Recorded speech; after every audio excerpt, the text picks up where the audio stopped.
Yo, what's up YouTube? I'm back here with another video, and today we got episode 4 of the Shy, and this was actually a very good episode. I liked it, so let's get straight into it. Okay, so at this point, Jada has officially completely moved on. She's back with Darnell, and old dude, I don't think we're gonna see much of him for the rest of the season. I'ma just be honest. He might come back once or twice on some jealous stuff, but she really kicked my boy to the curb. I feel so bad for him. He was literally there when she was dying. But I don't know. Again, you want who you want. I get it, it's TV. Great entertainment, because had me on my toes the whole time, but and honestly, when you don't understand it, it makes you want to watch more. So I get it, I guess. But let's get into it. She's with Darnell, and she's upset that he's not treating her the way old dude was, treating her like a princess, like a queen. She talks to him about it. He pretty much brushes it off, but he does his thing in the end. We'll touch on that later in the video, because like I said, I try to go in chronological order and not to skip ahead when I do these vids. So let's get into the next topic. What is wrong with Jemma? What's wrong with her? Now, this is kind of like the last topic. I could skip to the end. Honestly, for this one, I kind of am. But at the same time, she's just acting different. She's acting strange, acting out. Randomly, she doesn't want to do what, I guess it seems like, what her father has set up for her to do in life. Which is no issue with that. I'm going to actually touch on that later in the vid too. But she gets up and walks out the SAT. She's, I don't know, she just acting real strange. Actually, yeah, I'll just wait to the end to talk about it, even though y'all saw it already, hopefully. Actually, you know what, forget it. Sorry, I'm going to talk about it now. So she's pregnant. When she threw up at that party, that's definitely, I kind of knew then. And then when they went to the bathroom and did the pregnancy test, yeah, that was kind of crazy. And another thing, I saw something coming because Jake wasn't in the whole episode. I know I can't be the only one who noticed that. I was like, so either something's going to be wrong with Jake, but at the same time they're highlighting Jemma, so like, what's the issue? And who's the issue with? So, yeah, it's going to be pretty interesting to see how that goes. Because they're still in high school. What are they, 16? 17? If that. So, and you know her dad don't play. Jake just got his own mom back in his life. We'll see how that goes. And Victor's with a campaign right now, so that'll be a lot to juggle. That'll be a lot to juggle. And then Jemma already was talking about not going to college, or not going to college, but not going to the college her dad wanted her to go to. And it seems like she has other plans or has something else that she wants to do, but she hasn't really said it yet, so we don't know as the viewers, which it will probably come up later in the season, so we'll see. That's a lot going on. That's a lot going on. So, next thing, Victor Taylor. Victor Taylor knocking on door to door, asking the people of Chicago what they want and how they can feel safe and how he can help. Honestly, I really do like how my boy Trig, but should I really call him Victor? I be playing when I call him Victor, but should I call him Victor? I don't know. I'll do it for this video. My boy Victor is he really wants to see change in the community. I love it. I love it. And I said that since episode 1, he really actually cares. It's just the way that he's funding himself and the way that he is working with people who really aren't on the same time he is. I feel like it could come and bite him in the butt. Come back and definitely bite him in the butt. Because he's working with people who are fake. He's working with people who have different agendas for Chicago. It's about power instead of uplifting the community. They want power. Q, Duda.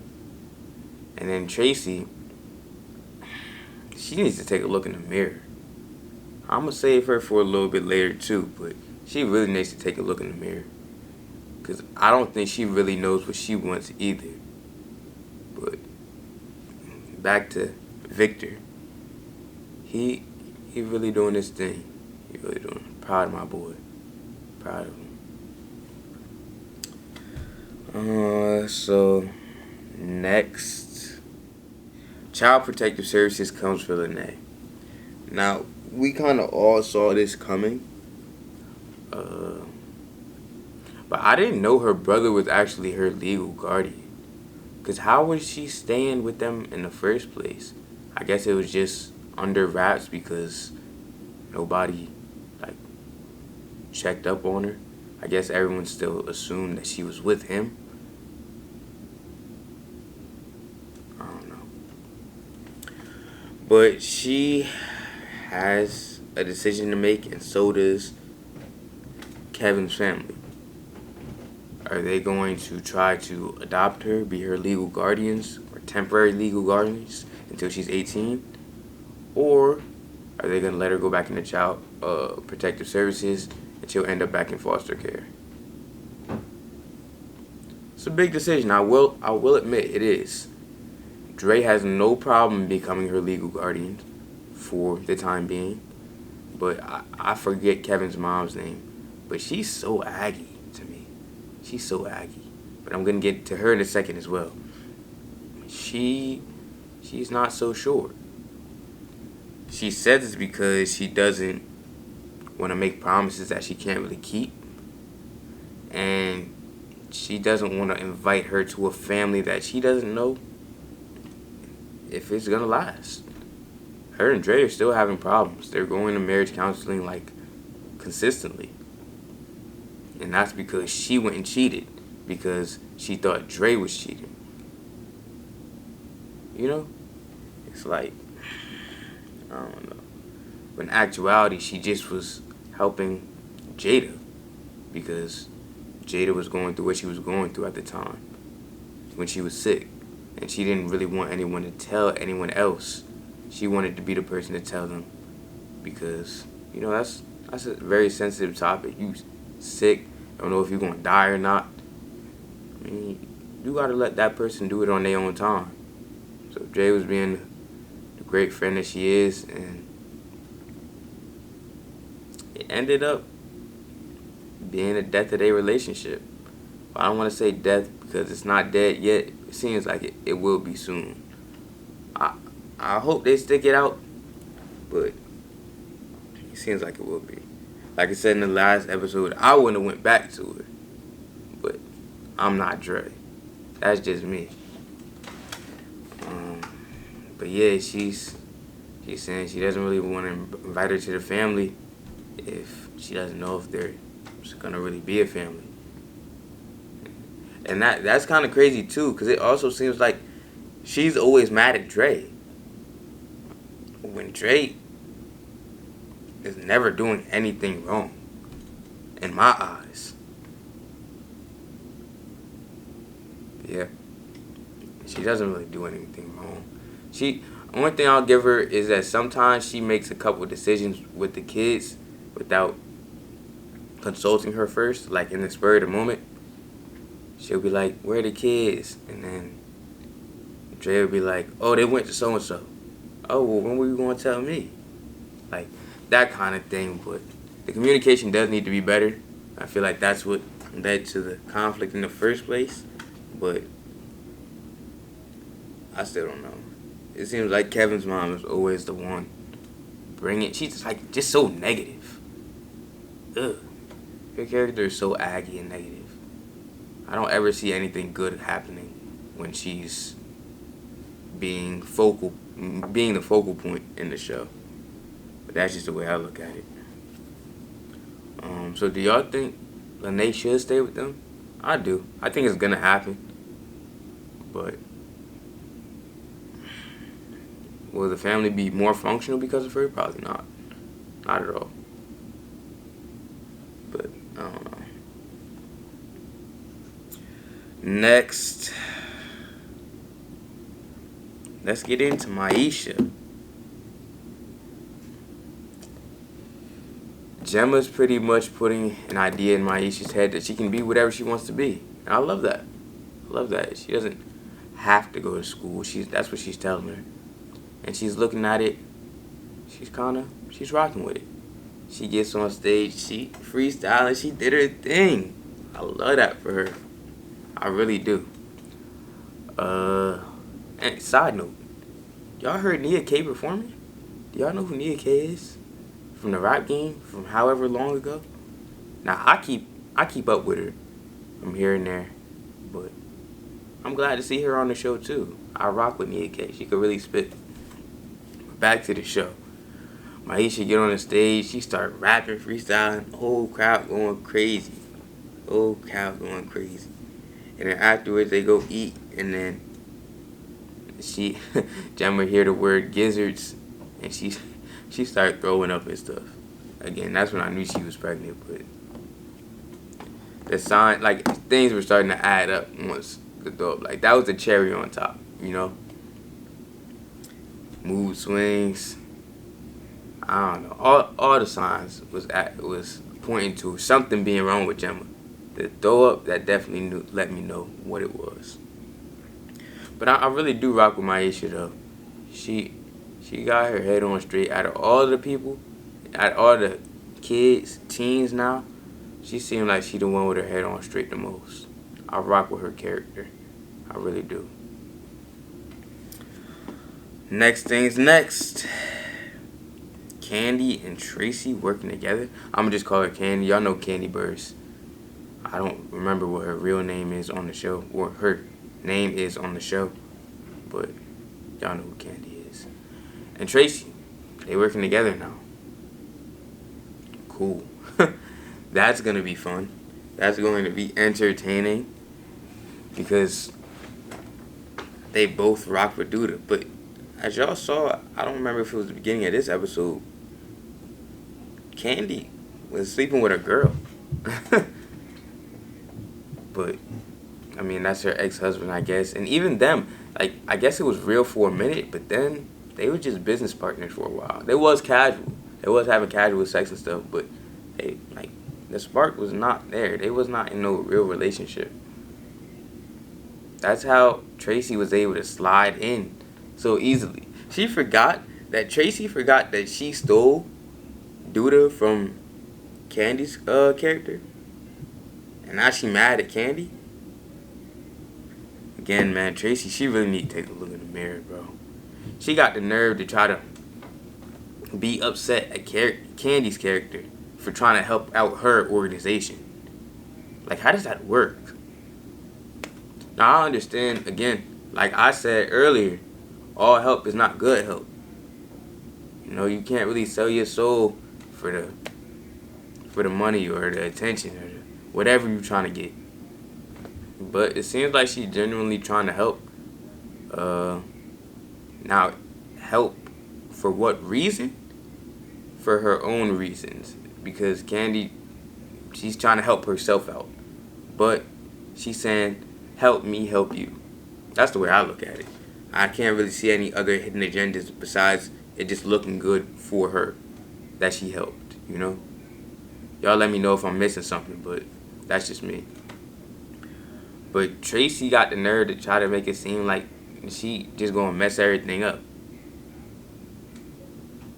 Okay, cool. But Kandi, she checks her. She checks her and says, look, she knew that she had Ronnie go try to kill the person who killed her son. Which ended up being the wrong person being killed.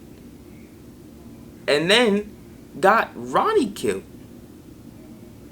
So who really causing all the trouble? Like I said, Tracey better take a look in the mirror. And now that I think about it, she's low-key perfect for Duda. Because they both doing exactly what they want to get. Well, they doing not what they want. They doing what they need to do to get what they want. You know? Even if it's destroying everything in a way. It's tough. Next thing's next.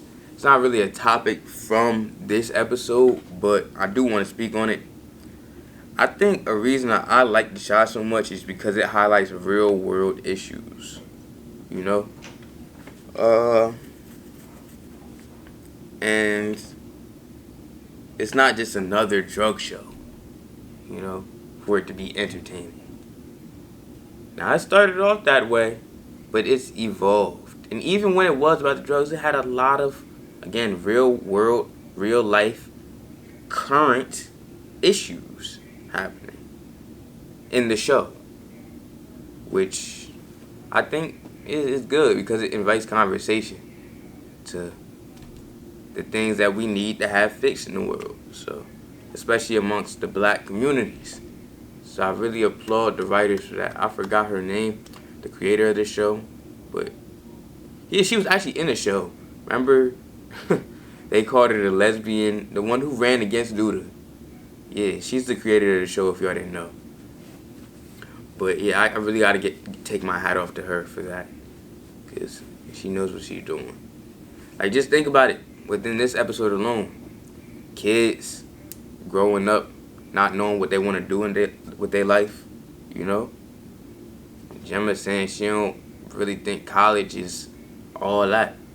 And then MYESHA thinking, I gotta go to college. I gotta make my mom proud. I gotta do this so I don't work a piss poor job. You feel me? And if you really know, MYESHA got like, what, 6 brothers and sisters? Like that's crazy. And she just want to help her mom out. And she feel like the best way to do that is get the best grades possible, get in the best school possible, get the best job possible. And then she'll be able to help out. She'll be straight. And not to mention, she'll be out of the house. And that's the way a lot of people look at it. A lot of kids growing up looking at it. They don't know what they want to do, but they feel like school is the only option. I mean, personally, I'm in school. But I've also seen I can be successful without it. Like, I worked in life insurance. You don't need school for that. You just need a couple licenses. You feel me? I've invested. I've worked in sales. I'm doing social media, YouTube. I don't need school for any of that. And I've seen success within each of them. But I'm still going to school, you know? So it's really to each his own. So I'm glad they highlighted that within the show. And again, within this episode, Jemma's pregnant. Is she gonna keep the baby? What just happened? Roe vs. Wade. I don't really want to get too deep into that, the political aspect of that, but you think she's gonna keep the baby? You think Jake gonna want to keep the baby? Is it up to him? Is it not? You know?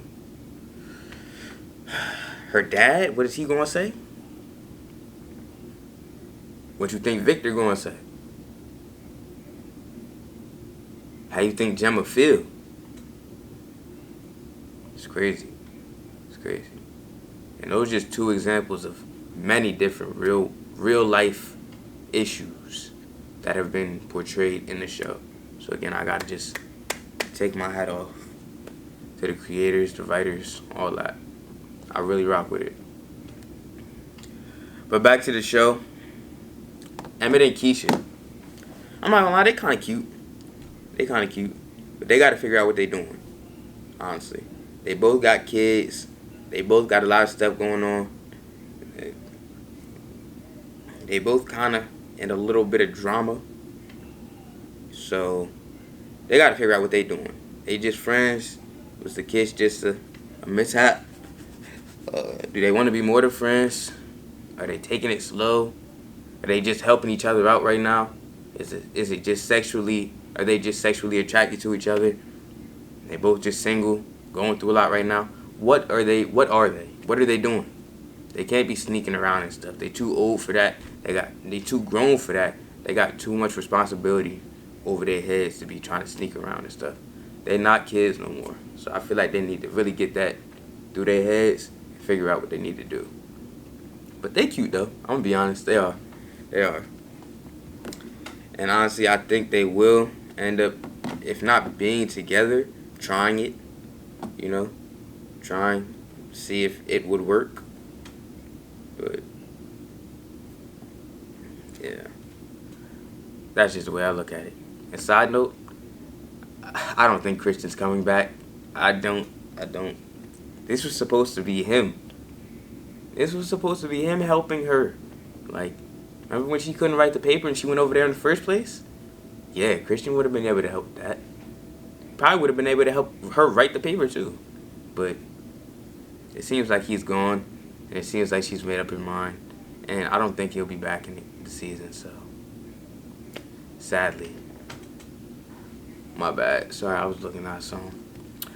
But next,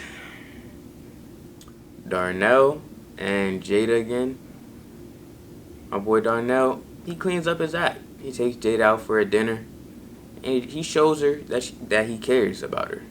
Sorry if I'm stuttering, man. I don't know what's wrong with me. But yeah, he shows her that he cares about her still. Which is cute. It's cool.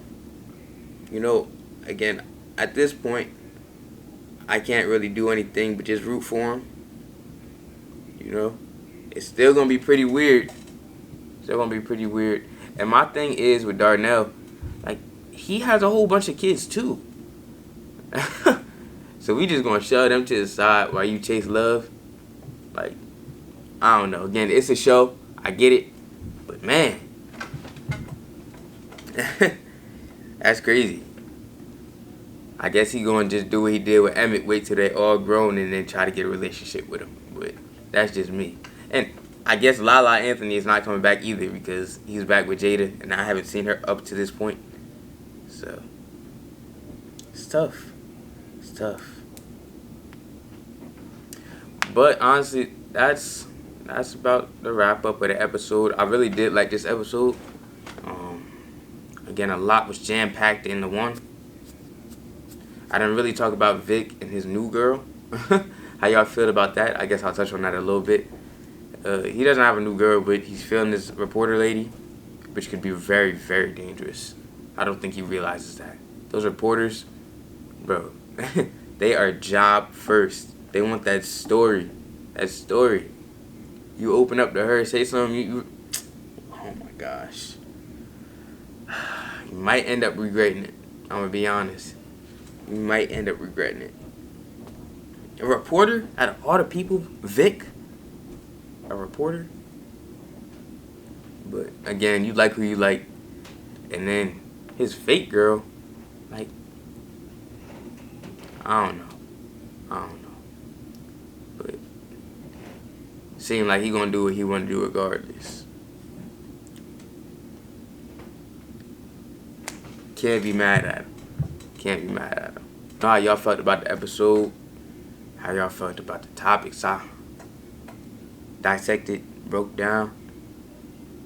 And what y'all think gonna happen for the next episode? I would do predictions, but man, it's a whole bunch of different ways things could go. Like I could sit here and make a whole nother video on